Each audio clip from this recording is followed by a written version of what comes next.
Hello and welcome to the Bloodstream Podcast, a show serving the greater bleeding disorders community, brought to you by Believe Limited and Bloodstream Media, and made possible thanks to our presenting sponsor, Takeda. I am your patient advocate and host, Patrick James Lynch, flying solo today and reminding you to please speak with a treatment professional before making any treatment decisions. As you may be able to tell, I am slightly under the weather today, but you know what? Truth be told, I'm fine. No, truly, I'm fine. Today's episode is dedicated to the I'm Fine segment and that idea that we broadcast to the world something other than what we may be actually experiencing on the inside. I'm Fine seeks to challenge entrenched resiliency and satisfaction with suboptimal outcomes by inspiring people with hemophilia to seek education and truly consider the possibilities. Sanofi seeks to expand the idea of what's possible for the hemophilia community, take a deeper look at the science behind hemophilia, an important connection between factor activity levels and potential activities at levelsmatter.com. You know, it's funny, this concept of I'm fine. We talk in hemophilia about how often it can be an invisible disease or disorder. The pain that is felt does not necessarily show on the outside. The anxiety, the stress, the fear that come with remembering how a bleed can interrupt life, and concerns with how it may do so again. These are some daily battles that those of us with hemophilia or related bleeding disorders have to face. And we often do so with the I'm fine shield. Oh, I'm fine. I'm fine. I even did it to start this podcast. Today I sound like I'm sick, but I'm not. I'm fine. However, what happens when we use that I'm fine as a shield and it starts to crack? It's not indestructible. There comes a moment when the I'm fine shield no longer serves. At first, it's barely noticeable, a forced smile, a sigh that escapes before you can catch it, or a pause that occurs just a little too long before an answer.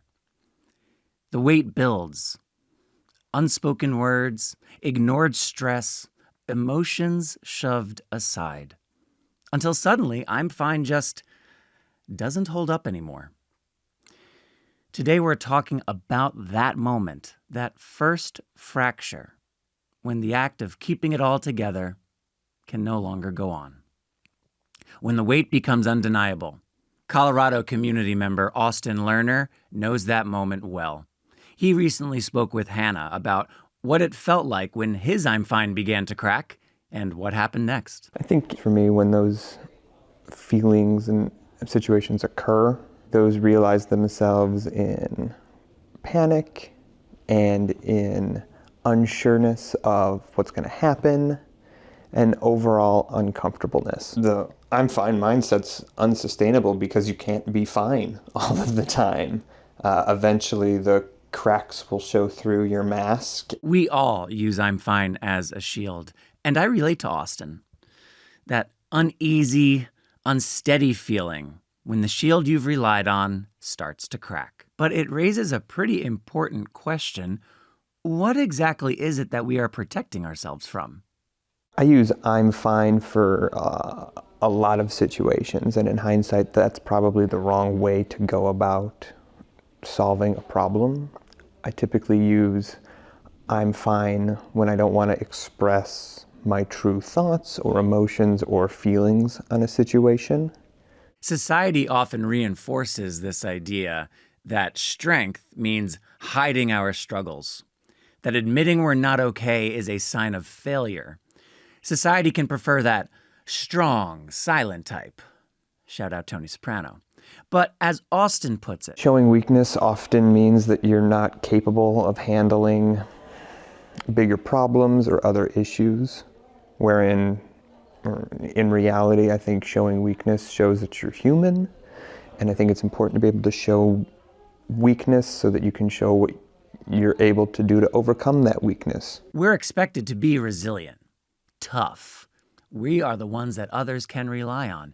And when that is the case, admitting struggle can feel impossible. People look to you for guidance and to be the the rock or the pillar, and sometimes the rock or the pillar erodes. I'm sometimes looked at as the person that has the answers, and if I don't have the answers, those individuals are affected by that. So I have to constantly shift my mental well-being and my mental mask, for lack of a better word, to facilitate how those around me are feeling. And sometimes things happen. And sometimes we put on a mask and try to show up the way we're expected to. Masking vulnerability prevents connections with others by not allowing you to vocalize your situation and your issues.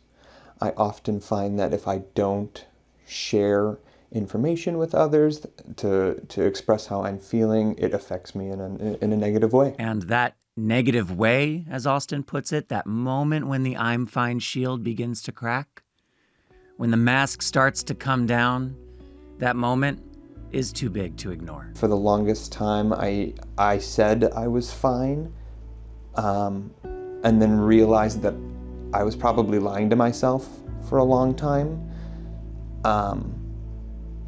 And I'm not fine. Now, I'm still not fine, Hannah. So I think accepting not being fine is important, because then it inspires me, for lack of a better word, to try to get back to being fine. It feels counterintuitive, but I think Austin's right.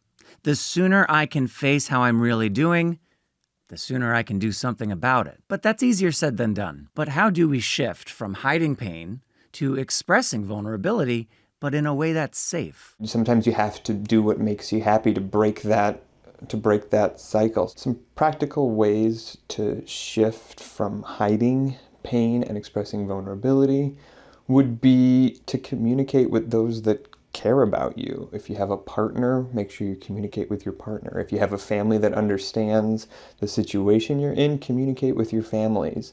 I often find the best way to cross any bridge, whether it be metaphorical or physically, is by having an open line of communication. But even with open communication, there will still be moments when I don't feel fine, when I feel completely overwhelmed. And here's the thing. That's okay. As Austin puts it, those moments don't mean that you're failing. They just mean you're feeling. Yeah, it's okay not to be fine.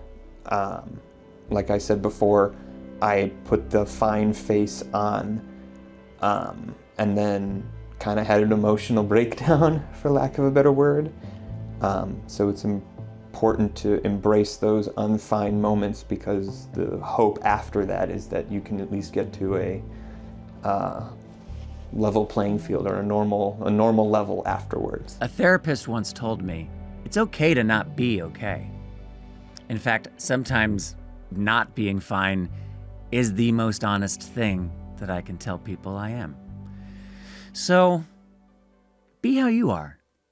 Be real. Be honest. Because only when we're honest about how we're doing, do we have a shot at truly doing something about it. So if you feel that first fracture forming in the I'm fine shield, pay attention to it and be honest with yourself. Thanks for listening to I'm Fine, and thanks again to Sanofi for supporting this segment. Consider your options. Visit levelsmatter.com for more.